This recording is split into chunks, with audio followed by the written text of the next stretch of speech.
من الشيطان الرجيم بسم الله الرحمن الرحيم حاميم والكتاب المبين إنا جعلناه قرآنا عربيا لعلكم تعقلون وإنه في الكتاب لدينا لعلي حكيم.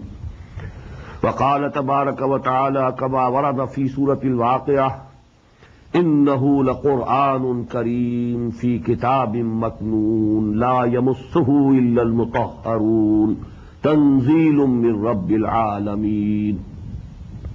وقال عز وجل كما ورد في سورة القيامة لا تحرك به لسانك لتعجل به إن علينا جمعه وقرآنه فإذا قرأناه فاتبع قرآنه ثم إن علينا بيانه صدق الله العظيم.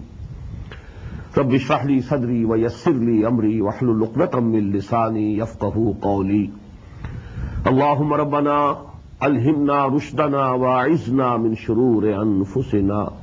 اللهم أرنا الحق حقا وارزقنا اتباعه وأرنا الباطل باطلا وارزقنا اجتنابه. اللهم وفقنا لما تحب وترضى آمين يا رب العالمين. Dear brothers and sisters in Islam, Assalamu alaikum wa rahmatullahi wa barakatuh. With the name of Allah and invoking His blessings and help, we are starting our month-long program of a rapid translation of the whole of the Quran and a brief explanation along with. And this will go side by side with the prayer of Taraweeh, inshallah. As I told you a couple of days before in my Sunday lecture or this place, we shall be holding, inshallah, 4 sessions of 1 hour each every night.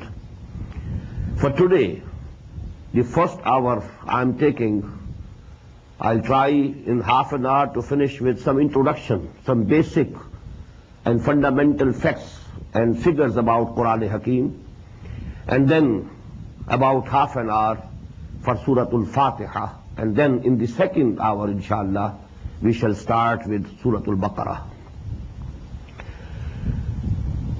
About Quran, first of all, we all believe that Quran is the word of Allah. Al-Quranu Kalamullah. It's the speech of Allah, word of Allah, and it is protected and preserved. Its protection and preservation is guaranteed by Allah Himself. Number 2, the real and original Quran is with Allah. What we have in our hands is, so to say, an attested copy of that real Quran. That real Quran is in Lawh Mahfuz. Bal huwa Qur'anun Majidun fi Lawh Mahfuz. At another place, as I have recited the ayat from Surah Al-Waqi'ah, fi Kitabim Maknoon, the hidden book. This is Quran Kareem, and it is in the hidden book, fi Kitabim Maknoon, la yamassuhu illa al-mutahharun. And from there it was sent down to Muhammad sallallahu alayhi wa sallam. So actually the real Quran is there.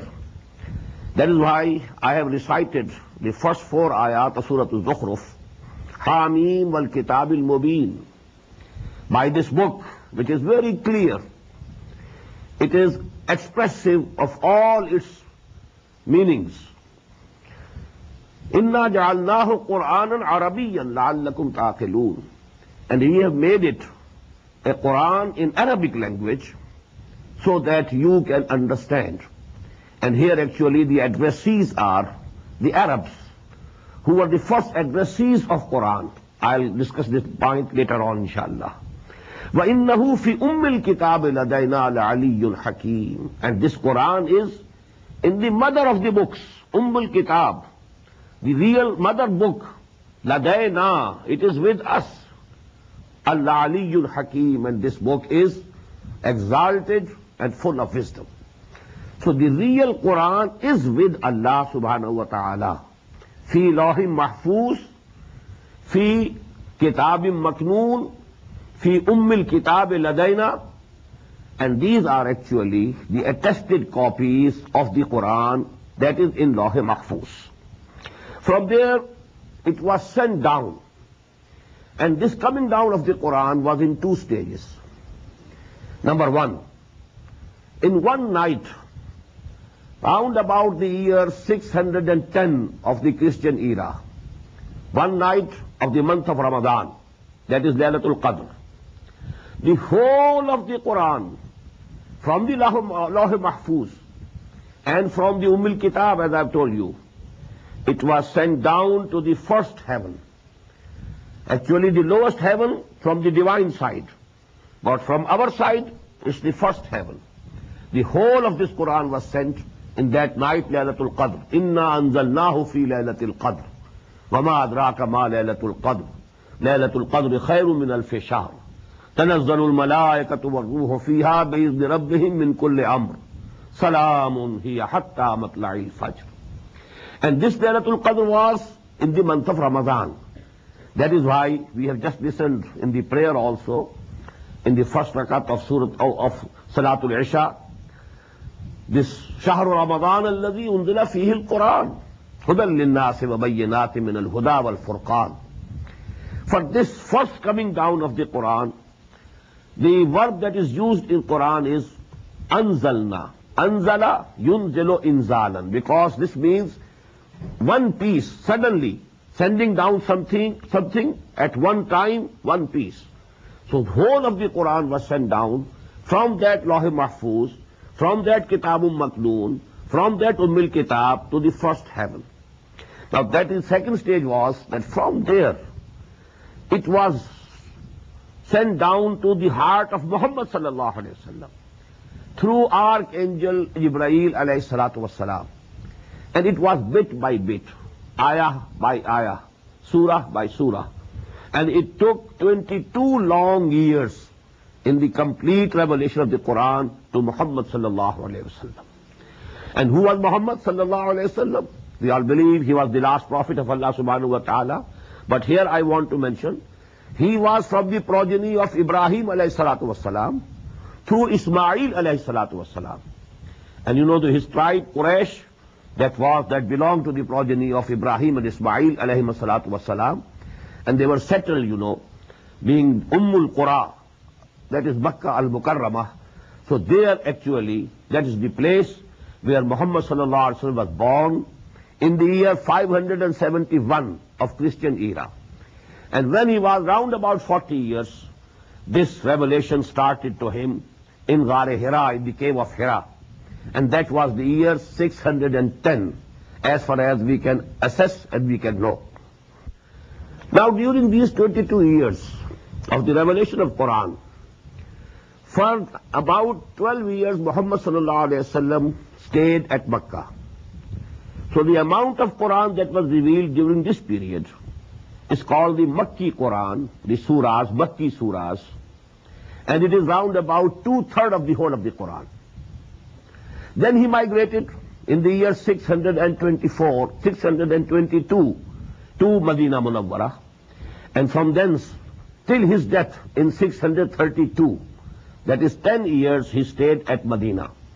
But during these 10 years he was making journeys for battles also. For you know Battle of Badr. Then he had to go even to Tabuk, that is near the border of Syria. He had to go to different parts of the Arabian desert. So actually during this whole period of 10 years, the surahs and ayat of Quran which were revealed to him, sallallahu alayhi wasallam, they are called the Madani surahs. Although all of them were not revealed at Medina properly. Some of them were revealed in different places where he was on journey. But you know, all that part of the Quran which was revealed during 10 years after Hijrah until his death, this is called the Madani surahs or the Madani Quran. Now this division between Madani and Makki surahs of Quran is clearly agreed upon. About most of the surahs it is agreed upon whether it is Makki or Madani. But there are slight differences of opinion about a few surahs and then about a certain ayat also. There are examples that some ayat were revealed at Makkah, but they are included in the Madani surahs. or some ayat were revealed at Medina, but they are included in the Makki surahs. But as I told you, by and large, it is agreed upon between all the Muslims and scholars that this is a Makki surah and this is a Madani surah. An example of an important exception is Suratul Hajj. According to some people, it is Makki. According to others, it is Madani. And as far as I have been able to understand, part of it is Madani, part of it is Makki. And some ayat, I found it later on, that it was the opinion of Hazrat Abdullah ibn Abbas radiyallahu ta'ala anhuma, that some ayat were revealed during the journey that Muhammad sallallahu alaihi wasallam undertook during his hijrah, when he was going from Makkah to Medina. During this period, those ayat were revealed. So this surah, so to say we can call, it is somewhere between Madani and Makki, Suratul Hajj. About the rest of the surahs, as I told you, clearly there is consensus, there is agreement of opinion about whether they are Makkis or Madanis. Now, fifth point is, who were the addressees of the Quran? Whom Quran addressed? I want to divide this into two parts. The first and foremost addressees of the Quran, they were the pagan Arabs, who were the progeny of Ibrahim and Ismail alayhi salatu wassalam. And Quran gives them the title of Ummiyin, because they didn't have any book. There was no prophet sent to this progeny of Ibrahim after Ismail alayhi salatu wassalam. So these people, you know, they were unlettered one. They had no education, they had no book, no law, no traditions. So they were called Ummiyin. Huwa alladhi ba'asa fil ummiyina rasulam minhum yatlu alayhim ayatihi wa yuzakkihim wa yuallimuhumul kitaba wal hikmah. But secondly, the addressees of the Quran were the Jews and the Christians. So to say, they were the former Muslim Ummah. They were the Ummah of Hazrat Musa alayhi salatu wasalam. They were people of the book. All of them believed in Torah. And the Jews, you know, although they didn't believe in Injil, but they did believe in Torah, in the Old Testament, and all the scriptures of the prophets. So actually they are called Ahlul Kitab, people of the book, and they have been addressed to in the Quran directly, and they were also the direct addressees of the Quran, because many Jews were there in the Arabian Peninsula, and then you know Christians were also present in the Arabian Peninsula. To these people, Quran addresses primarily. But secondarily, whole of humanity is the addressee of the Quran. All the people, all human beings who were present in this world at the time of Muhammad sallallahu alaihi wasallam, Quran addressed them also, Ya ayyuhan nas, O people at large, O Ya bani Adam, O progeny of Adam. So actually the whole of humanity was being addressed. And not only those people who were present at the time of the advent of Muhammad sallallahu alaihi wasallam, but also all human beings who had to come to this world till the end of this world, till the doomsday. But they are being addressed, and they are the addressees. We may say they are by proxy. To them this message has to be given and communicated by the Ummah of Muhammad sallallahu alaihi wasallam. But the direct, you know, approach of Muhammad sallallahu alaihi wasallam, he addressed directly himself the pagan Arabs of the Arabian Peninsula and the Jews and the Christians of his time. The rest of the humanity, actually this mission was entrusted to the Ummah of the Muslim, of Muhammad sallallahu alaihi wasallam, that now it's your duty to preach and convey and communicate this message of Allah subhanahu wa ta'ala to each and every human being till the end of this world. Therefore, the most important point which I want to make is that when we ponder over Quran and we try to understand it, we should have two levels of understanding of each and every ayah. First of all, we have to keep the ayat or the surahs in the context, the historical context, when they were revealed, to whom they were revealed, who were the first addressees of the Quran, to whom Quran was talking primarily, what were their ideas, what were their beliefs, what were their customs, What were their rituals? Everything has to be in the context, geo-historical context. That we call, in the term of the exegesis of the Quran, ta'wilul khas, with the special, perspective of the time when they were revealed. People who were being directly addressed. If we place the ayah or the surah in that context, and then we try to understand what was the meaning of this ayah or surah, which the people understood at that time, at that particular moment in history. And secondly, because this Quran is meant for the whole of humanity, for all times to come. It was not sent only for the Arabs. It was not sent only for the Christians or the Jews of the times of Muhammad sallallahu alaihi wasallam, but the whole humanity. So actually we have to understand the Quran secondarily in a generalized way. That is called the ta'wilul aam. Look to the words, what they mean, and just don't keep them bound with the background, historical background. Take it away from that background. And as such, you think over them, ponder over them, dive deep into their meanings, and try to generally infer from it the total and the final and the eternal guidance that Allah subhanahu wa ta'ala has provided for the humanity at large.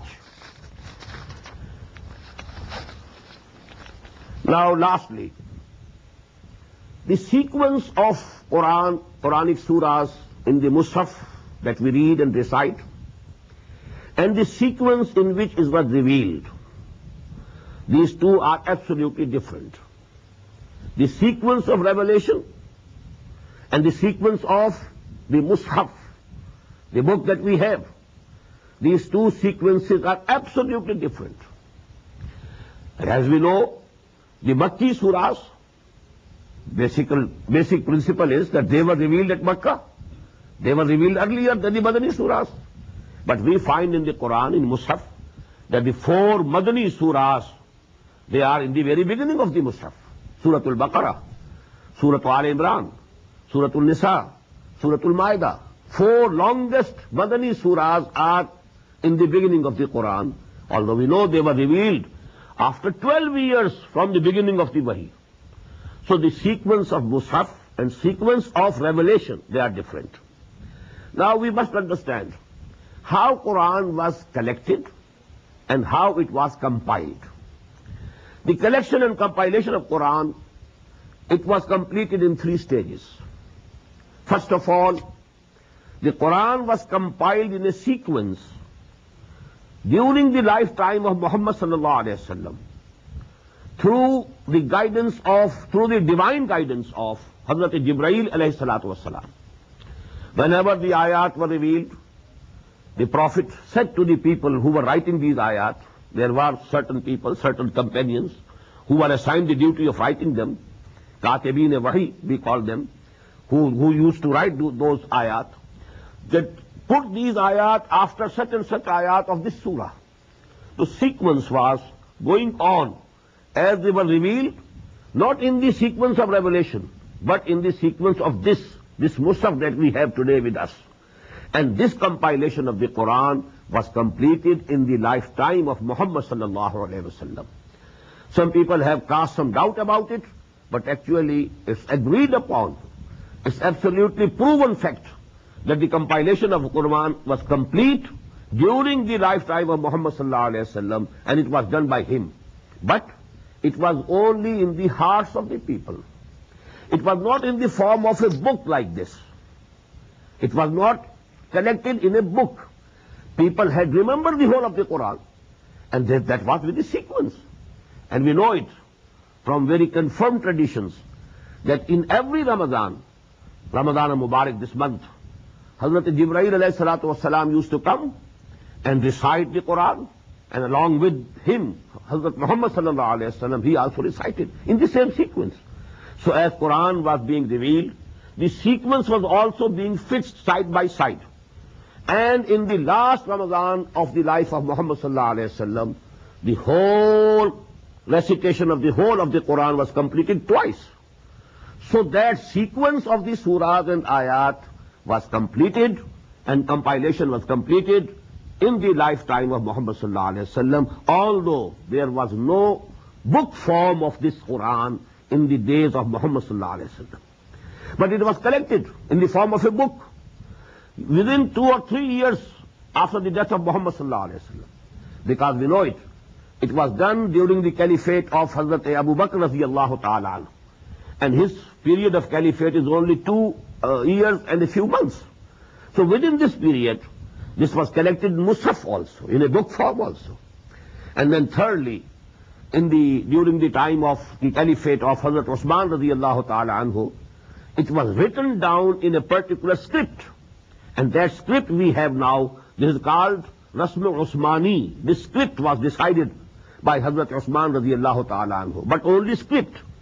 Agreed upon script was also prepared, and this was also within a quarter of a century of the death of Muhammad sallallahu alaihi wasallam. Because you know, Hazrat Osman radiyallahu ta'ala anhu, his period of caliphate is 12 years. Add to it the 12 years of Hazrat Abu Bakr and Hazrat Umar radiyallahu ta'ala anhuma.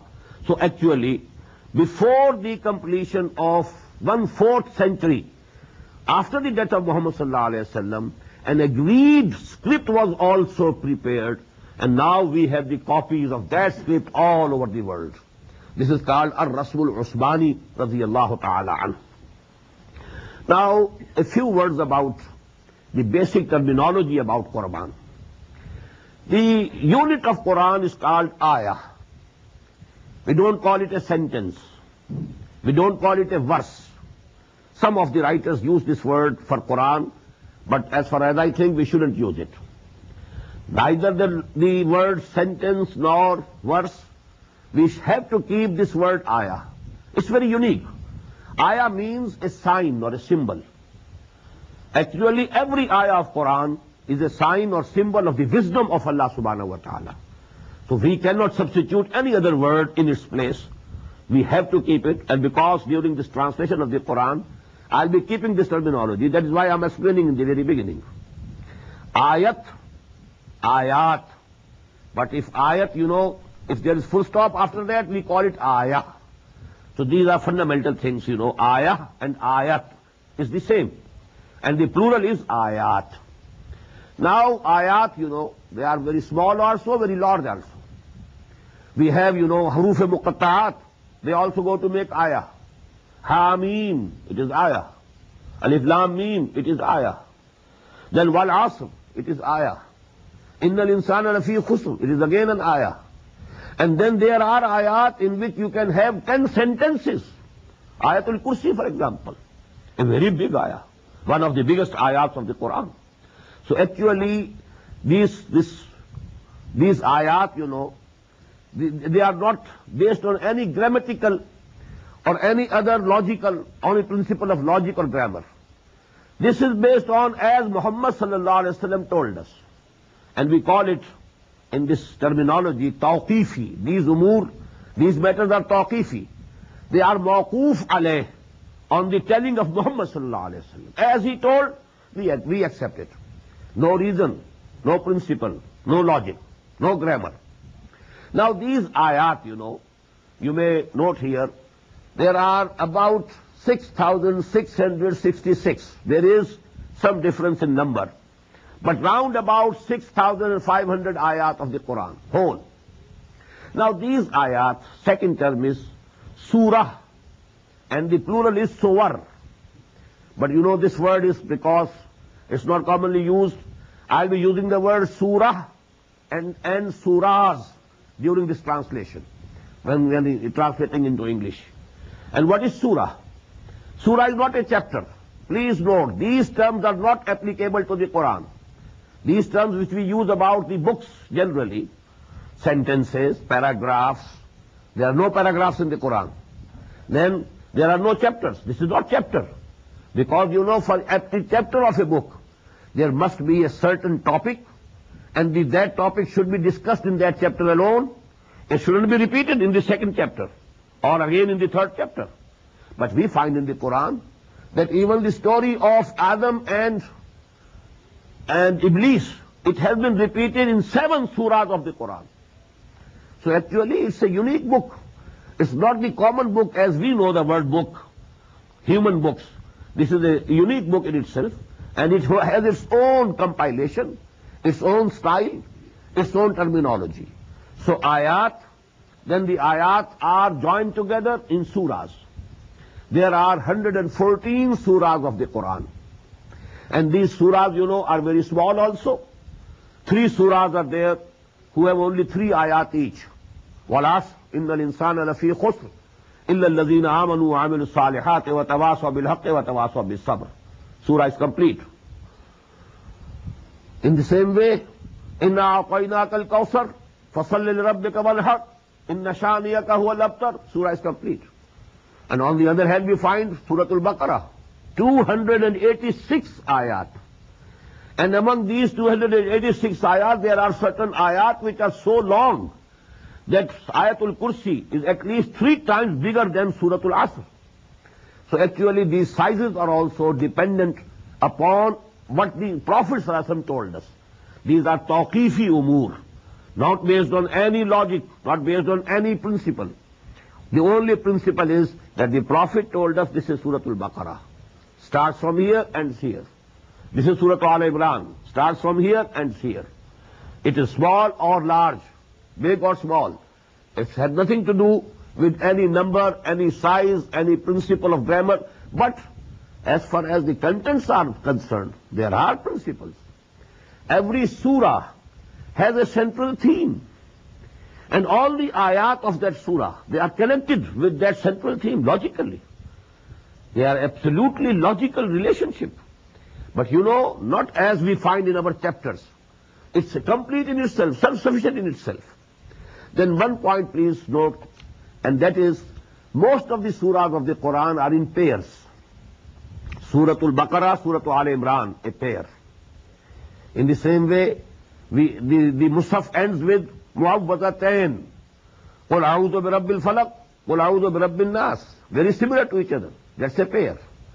In the same way, وَالضُّحَى وَاللَّيْلِ إِذَا سَجَى أَلَمْ نَشْرَحْ لَكَ صَدْرَكَ. The same thing being discussed in both these surahs. Addressing Muhammad sallallahu alaihi wasallam personally. It's a pair. Very apparently a pair. In the same way, Ya ayyuhal muzzammil, Ya ayyuhal muddassir, Ya ayyuhal muzzammil, qum al-layla illa qalila, Ya ayyuhal muddassir, qum fa'anzir. It is again a pair. So most of the surahs of the Quran are in pairs. Although there are surahs which are not in pairs. They are unique. They are munfarid. And most of such surahs are very important. But actually this, we shall be referring to these things during our translation. That is why I want to acquaint you with these basic terminology. Now these surahs, the big surahs have been divided into rukus. This division was not present at the time of the Prophet or during the days of the Sahaba. It was done later on during the Umayyad period and by a person which is not liked by many, and that is Hajjaj ibn Yusuf. He is the person who divided Quran, the bigger surahs of the Quran, into rukus. Why? Because you know you can't recite the whole of Surah Al-Baqarah in one rakat in the prayer. So there must be portions.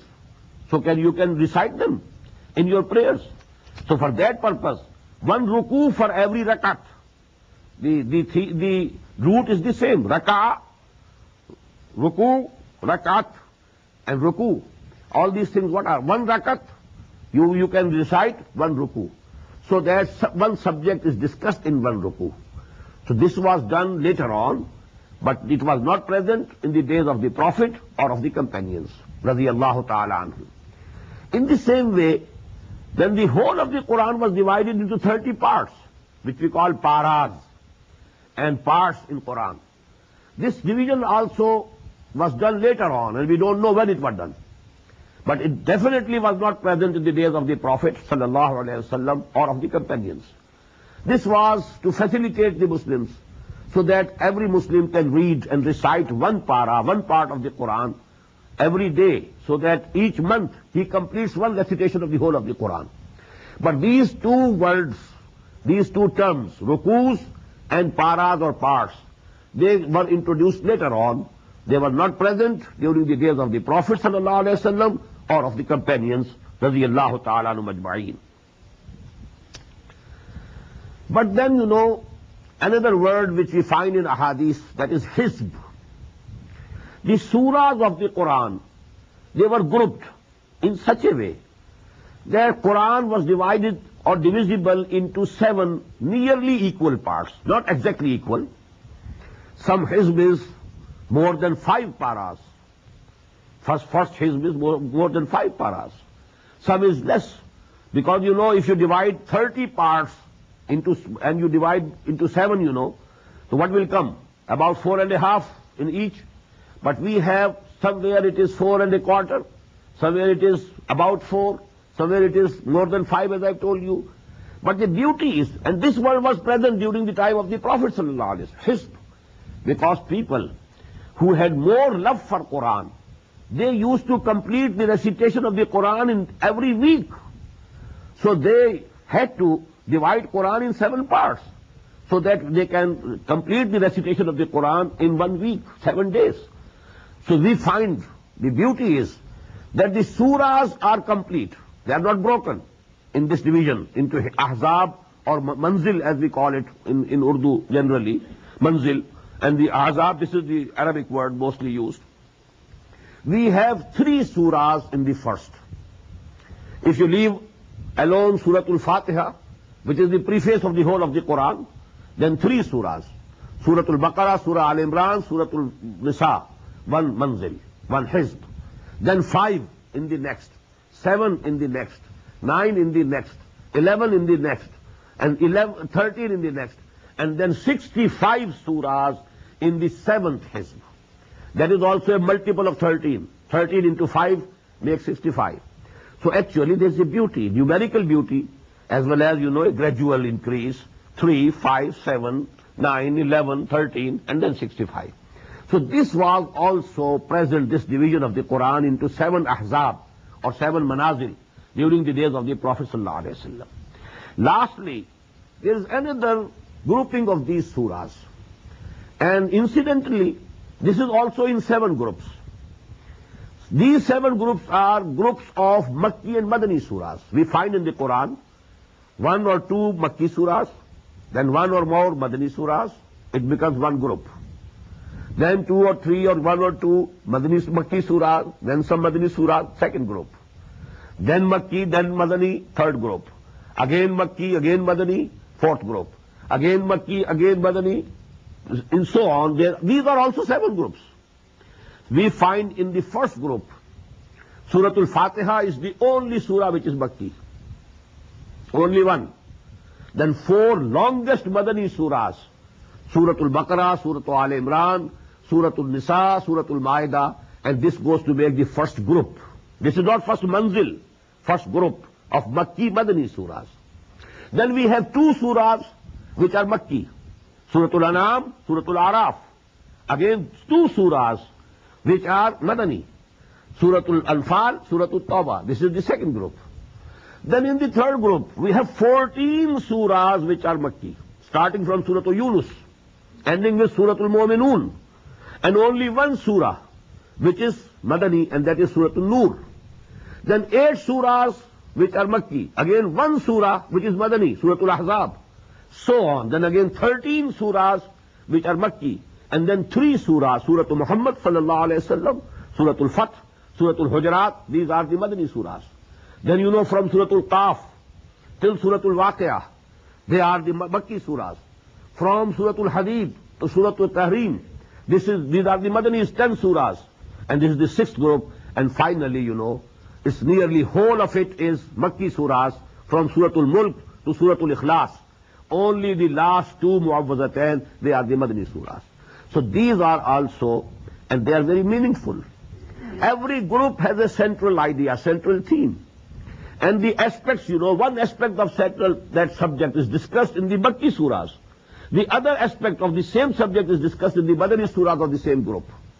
So this is the basic terminology, because it will be repeated time and time again during my translation of the Quran. And when I want to explain what, is the meanings of those ayat and surahs, so this terminology is going to be repeated. That is why I wanted to acquaint you with the basic terminology before we start it.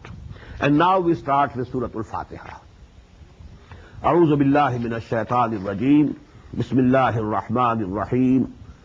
Alhamdulillahi Rabbil Alameen, Ar-Rahman Ar-Rahim, Maliki Yawmiddin, Iyaka na'budu wa iyaka nasta'een, Ihdina as-sirata al-mustaqim, Sirata alladhina an'amta alayhim, غير المغضوب عليهم ولا الضالين. Ameen. This surah, the first point that should be noted is, this is the first complete surah revealed to Muhammad sallallahu alayhi wasallam. Before this surah, there were isolated ayat which were revealed. No complete surah was revealed to Muhammad before Surah Al-Fatiha. 5 ayat in the beginning of Surah Al-Alaq. Iqra bismi rabbika alladhi khalaq, khalaqal insana min alaq. Iqra wa rabbukal akram, alladhi allama bil qalam, allama al insana ma lam ya'lam. First revelation. Second, the first 7 ayat of Surah Al-Noon or Surah Al-Qalam. That is the second surah of 29th part. First 7 ayat. Third, the beginning of Surah Al-Muzammil. Fourth, the first 7 ayat again of Surah Al-Muddassir. And as far as I think, and as far as many scholars have the opinion, 5th revelation was Surah Al-Fatiha. And it was the first surah which was revealed to Muhammad sallallahu alaihi wasallam complete. It consists of 7 ayat. This number is agreed, although there is a difference in counting. Some people include Surah Ayatul Bismillah in this counting. Bismillahir Rahmanir Rahim, ayah number 1. Alhamdulillahi Rabbil Alameen, ayah number 2. And you know they count the last, Ghairil Siratal Lazina Anamta Alayhim, Ghairil Maghdubi Alayhim Waladdallin as 1 ayah. So the total comes to 7. But in the second opinion, and this is the opinion of Imam Abu Hanifa, rahimahullah, and I also agree with this second opinion. I will let you know the reason of that later on. Ayatul Bismillah is not included in Surah Al-Fatiha. This is the opinion of Imam Abu Hanifa, rahimahullah. This is actually a sign that a surah is beginning. And this is placed between all the surahs of the Quran, except one, you know, Surah At-Tawbah. It has no ayat Bismillah in the beginning or before it. Rest 113 surahs of the Quran, before those surahs, this ayah has been written. It's only a sign that the next surah is beginning and the preceding has ended here. That's all. And this is not included, and most of the people don't count it every time. Anyhow, Bismillahir Rahmanir Rahim is not the ayah of Surah Al-Fatiha. Surah Al-Fatiha starts with Alhamdulillahi Rabbil Alameen, Ar-Rahmanir Rahim, second ayah, Maliki Yawmiddin, third ayah, Iyaka na'budu wa iyaka nasta'een, fourth ayah, Ihdina as-sirata al-mustaqim, fifth ayah, Sirata allazina an'amta alayhim, separately, ayah number 6, Ghairil maghdubi alayhim waladdallin, separately, ayah number 7. This is the second mode of counting. Please note that 7, this is agreed upon, that Surah Al-Fatiha consists of 7 ayat, but the mode of counting is different. Thirdly, this surah has many names, and it was the custom, you know, with the Arab people. The thing which they liked more, they gave it more names. This surah, because this is a very important surah of the Quran, very basic surah, it has, you know, more than 50 names have been enumerated by Jalaluddin As-Suyuti rahimahullah in his very famous book Al-Itqan fi Ulum al-Quran. But the most important are Al-Fatiha. Why? Fataha yaftahu means to open something. Miftah means the key, to open the lock. Fataha yaftahu, to open something. Al-Fatiha, the opening surah of the Quran. So this is actually the name which is most commonly known and commonly used. And this is very meaningful because with this Quran begins as if it is opening the Quran. The opening surah of the Quran, Al-Fatiha. But you know, Ummul Quran, Asasul Quran, There are so many names. Al-Kafiya, Ash-Shafiya. There are, as I've told you, 50 names have been enumerated by Jalaluddin As-Suyuti rahimahullah. So these are the different names. Then you know, there is a hadith of the Prophet sallallahu alaihi wasallam narrated by Hazrat Ubay ibn Ka'b radiyallahu ta'ala anhu. He is an Ansari Sahabi, and the Prophet sallallahu alaihi wasallam gave him the title Aqra'u Sahaba, Aqra'uhum Ubay ibn Ka'b. Among my Sahaba, the one who is most knowledgeable about Quran is Ubay ibn Ka'b radiyallahu ta'ala anhu. So there is a hadith narrated by him in which the Prophet sallallahu alaihi wasallam has been reported to have said that this is the biggest and this is the most important surah of the Quran. And like this surah, no surah was revealed before it, neither in Torah, nor in Injil, nor in Quran itself. This is unique and this is most profound. So this is actually about its grandeur, importance, its profoundness. This hadith is very important. Then this surah is in the form of a prayer. Although it's Kalamullah, but actually, what is it? It's a prayer taught to us. We address Allah subhanahu wa ta'ala according to this surah. Alhamdulillahi Rabbil Alameen. We are praising Allah subhanahu wa ta'ala. Ar-Rahman Ar-Rahim, Maliki Yawmiddin. Iyaka na'budu wa iyaka nasta'in. Only Thee we shall obey and serve. And only Thee we ask for help. So actually we are addressing Allah subhanahu wa ta'ala according to this surah. But Allah subhanahu wa ta'ala has taught us this dua, this prayer. And that is why this is the real prayer. This is the real salah. That is why the Prophet said, La salata liman lam yaqra bis surat al-Fatiha, bi Fatihatil Kitab. Whosoever doesn't recite this Surah Al-Fatiha in his prayer, he has no prayers at all. He has not prayed at all. So actually this is an integral part of our prayer. That is why we repeat it in every rak'ah. The full surah is repeated in every rak'ah. So actually, what is the style of this surah? Allah subhanahu wa ta'ala in this surah has actually represented the position of a human being whose nature is non-polluted, unpolluted, unperverted, and who has the faculty of right thinking.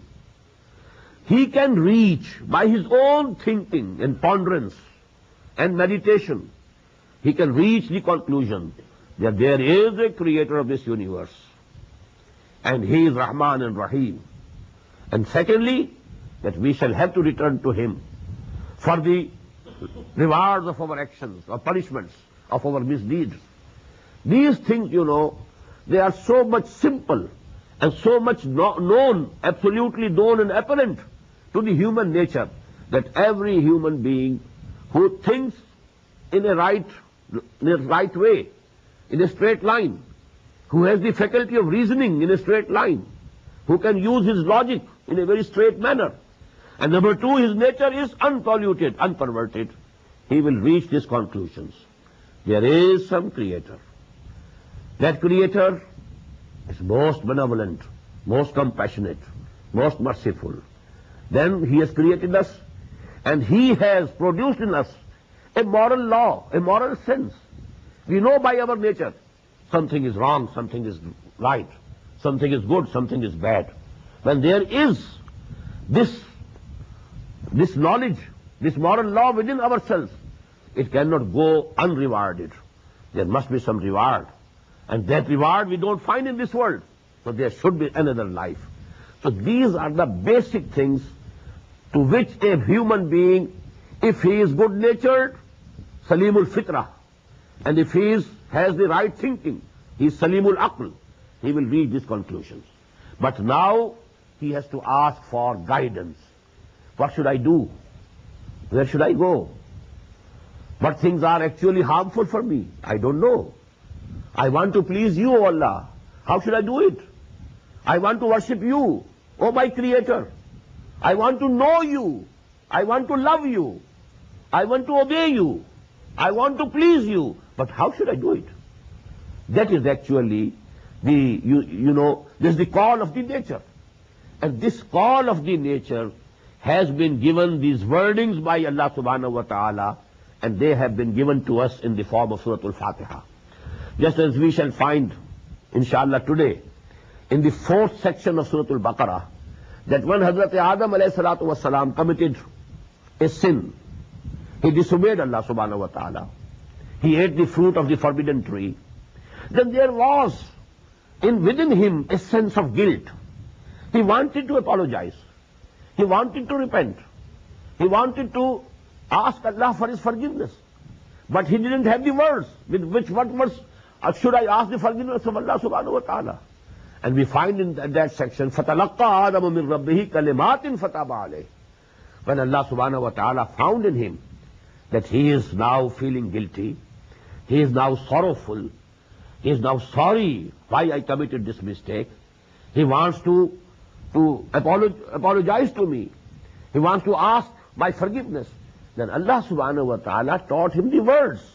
فَتَلَقَّى آدَمُ مِنْ رَبِّهِ كَلِمَاتٍ فَتَابَ عَلَيْهِ رَبَّنَا ظَلَمْنَا أَنفُسَنَا وَإِن لَّمْ تَغْفِرْ لَنَا وَتَرْحَمْنَا لَنَكُونَنَّ مِنَ الْخَاسِرِينَ. In the same way, if we imagine a person who is right-minded, who is right-natured, good-natured person, who wants to lead a simple and right life, but he wants to know what to do and what not to do. He wants to have the guidance. Now, actually, his ihsasat, his feelings, have been given these wordings by Allah subhanahu wa ta'ala. Alhamdulillahi Rabbil Alameen, Ar-Rahman Ar-Rahim, Maliki Yawmiddin, Iyaka na'budu wa iyaka nasta'een, Ihdina as-sirat al-mustaqim, sirat al-lazina anamta alayhim, ghayr al-maghdubi alayhim wa la-dhalleen. So these are the wordings from Allah subhanahu wa ta'ala, but the feelings of a man, a good-natured man, who wants to have the guidance. So that is actually the style of this Surah Fatiha. That is why, there is a hadith, very beautiful hadith, in the Sahih of Imam Muslim rahimahullah, and it has been narrated by Hazrat Abu Hurairah radiyallahu ta'ala anhu. This hadith gives us a very beautiful analysis of Surah Al-Fatiha. Allah subhanahu wa ta'ala has been reported to have said, قَسَمْتُ الصَّلَاةَ بَيْنِي وَبَيْنَ عَبْدِي نِصْفَيْنِ. I have divided the prayer, that is Surah Al-Fatiha, between myself and my bondsman in 2 halves. فَنِصْفُهَا لِي وَنِصْفُهَا لِعَبْدِي. Half of the prayer is for me, and the rest of the half is for my bondsman. وَلِعَبْدِي مَا سَأَلَ. And I grant for my bondsman what he has asked me. And then there is the detailed, description. When a person says, إِذَا قَالَ الْعَبْدُ الْحَمْدُ لِلَّهِ رَبِّ الْعَالَمِينَ يَقُولُ اللَّهُ تَعَالَى حَمِدَنِي عَبْدِي. When we say, but if we say it from the depths of our hearts, not only repeating the words only, parrot-like, but the actual, our feelings, then we say, Alhamdulillah Rabbil Alameen. Simultaneously Allah says, Hamidani Abdi, my bondsman has praised me. وَإِذَا قَالَ الْعَبْدُ. And when the bondsman says, Ar-Rahman Ar-Rahim, Ar-Rahman Ar-Rahim, Allah says, يَقُولُ اللَّهُ تَعَالَى إِسْمَعْ عَلَيَّ عَبْدِي. My bondsman has spoken high of me. Then when the bondsman says, Malik Yawmiddin, Yaqulullahu Ta'ala, Majjadani Abdi, Allah says, my bondsman has glorified me. Now these 3 ayat are absolutely for Allah subhanahu wa ta'ala. In the praise of Allah, Alhamdulillah Rabbil Alameen, all praise be for Allah, who is the master and the creator and the sustainer of all the worlds. Ar-Rahman Ar-Rahim, He is benevolent, compassionate, merciful. Malik Yawmiddin, and He is the sole authority on the day of judgment, on the day of reward. He is the sole authority. He is the master of the day of judgment. Now this is actually 3 ayat. They are all for Allah subhanahu wa ta'ala, praising Allah. Now the 4th ayah, this is actually a bond, a covenant between Allah and the bondsman. Iyaka na'budu wa iyaka nasta'een. That is why you see these 3 ayat, first 3 ayat, according to the Arabic grammar, they go to make one sentence. Alhamdulillah Rabbil Alameen Ar-Rahman Ar-Rahim Maliki Yawmiddin. Actually, this is one sentence.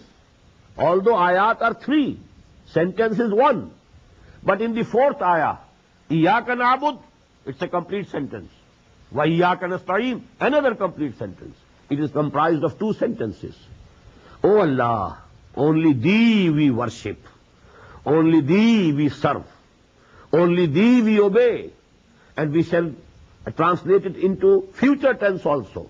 Because in Arabic, you know, fi'l mudara, it includes present and future tenses both. Only Thee we worship, and only Thee we shall continue to worship. Only Thee we serve, and only Thee we will continue to serve.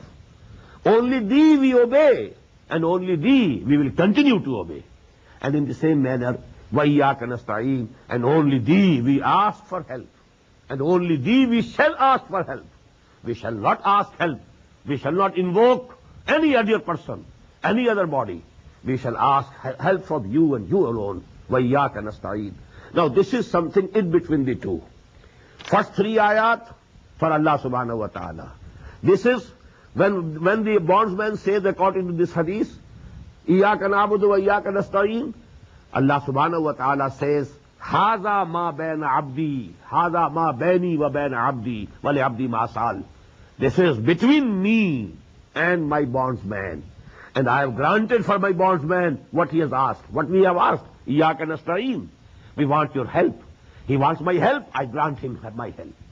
And then now the last three ayat. And that is why I told you I agree with the opinion of Imam Abu Hanifa that these ayat are three, not two. اهدنا الصراط المستقيم. Guide us on the right path. صراط الذين أنعمت عليهم. Sentence is one. These three ayat also go to make one sentence. اهدنا الصراط المستقيم صراط الذين أنعمت عليهم غير المغضوب عليهم ولا الضالين. According to the rules of Arabic grammar, they go to comprise only one sentence.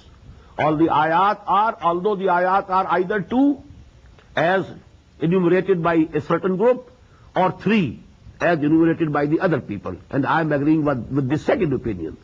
اهدنا الصراط المستقيم. Guide us on the right path. صراط الذين أنعمت عليهم. Path of those whom you blessed. غير المغضوب عليهم ولا الضالين. Who were not, who didn't have your wrath and your punishment, and who didn't go astray. So actually this is explaining the same thing. اهدنا الصراط المستقيم صراط الذين أنعمت عليهم غير المغضوب عليهم ولا الضالين. And that hadith Qudsi says, when the abd says this, the bondsman says these words, اهدنا الصراط المستقيم صراط الذين أنعمت عليهم غير المغضوب عليهم ولا الضالين, then Allah says, هذا لعبدي ولعبدي ما سأل. This is for my bondsman, and I grant to my bondsman what he has asked for. So actually, I had, you know, made a diagram of a balance.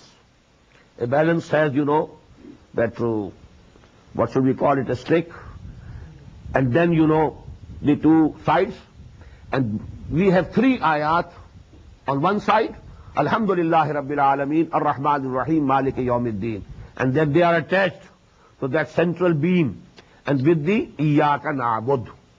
Wa is in the between, where you hold the balance. That is Waw. And from Waw, the second side of that beam, Wa Iyaka Nasta'een, and with this, you know, we have these three ayat, اهدنا الصراط المستقيم صراط الذين أنعمت عليهم غير المغضوب عليهم ولا الضالين.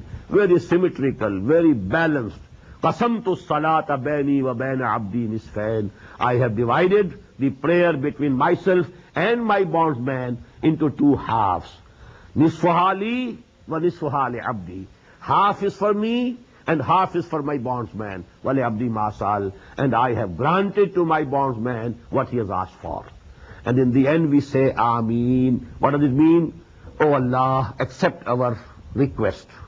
Oh Allah, be it as we have requested you to do. So let it be so as we have requested you to do. So that is actually Ameen. And that is, the only difference of opinion is that some people pronounce it with a loud voice. Others, you know, they just pronounce it with a very low voice. But we have to say Ameen. whether jahran or with ikhfa, but that is agreed upon that we must say it in the end of this Surah Al-Fatiha. أقول قولي هذا واستغفر الله لي ولكم ولسائر المسلمين والمسلمات.